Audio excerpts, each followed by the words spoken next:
You know what came up also in some of the hearings, and I was surprised at it, but not too surprised, is that a number of senators who said, oh yeah, and his ads, the sexy ads featuring Paris Hilton and some of these others, they're demeaning to women.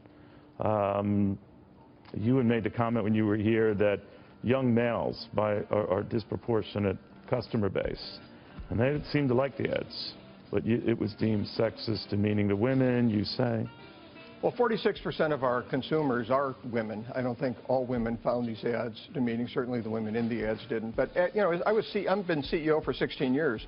When I took over, our company was on the verge of bankruptcy. We almost didn't have a company.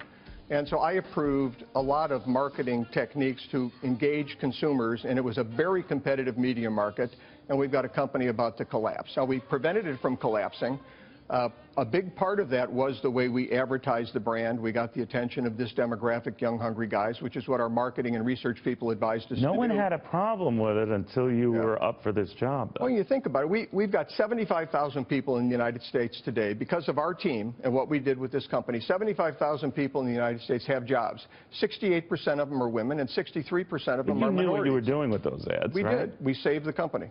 All right. So do you relate to some of the senators, the female senators particularly, that said, well, you know, we don't like the message that's sending that women are sex objects? Well, I think that any grocery store you go into or drugstore, you're going to see on magazine covers things that are more revealing than you saw in many of our ads. I'm sorry that they feel that way, but we saved the company with those ads. We saved a lot of jobs. You're going to continue with ads like that? We actually changed ad campaigns end of last summer.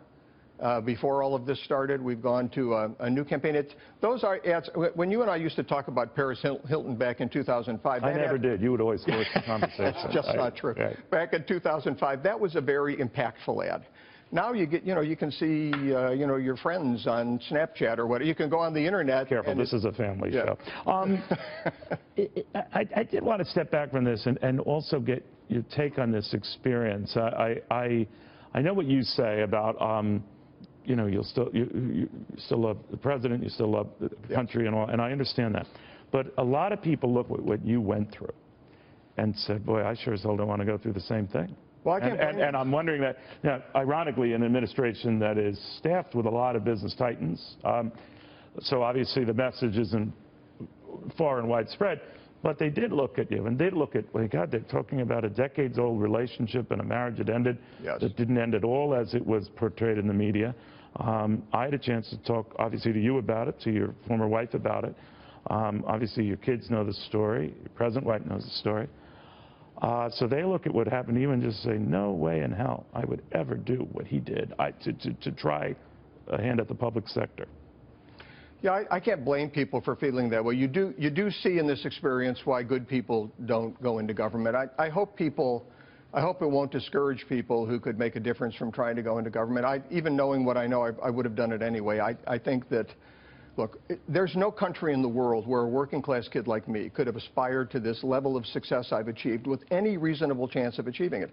That's something we need to preserve for future generations. That's something worth protecting. It's something worth taking risks for. I didn't go fight in a world war in Iraq and risk my life, but I put myself out there, and I would do it again. This was incredibly important. We've got a great president who really can turn the country around. We should support him. How do you think he's doing? I think he's doing very, very well. I think he's got the media very, very scared. This sort of Democrat media conglomerate. But do you think in going after the media, he invites a negative media response? One feeds on the other? Yeah, I think that's true, but I got to tell you what, this president, he doesn't care. He goes right to the people. He skips the media. It's not like former presidents where you had a press conference or you'd put out a press release.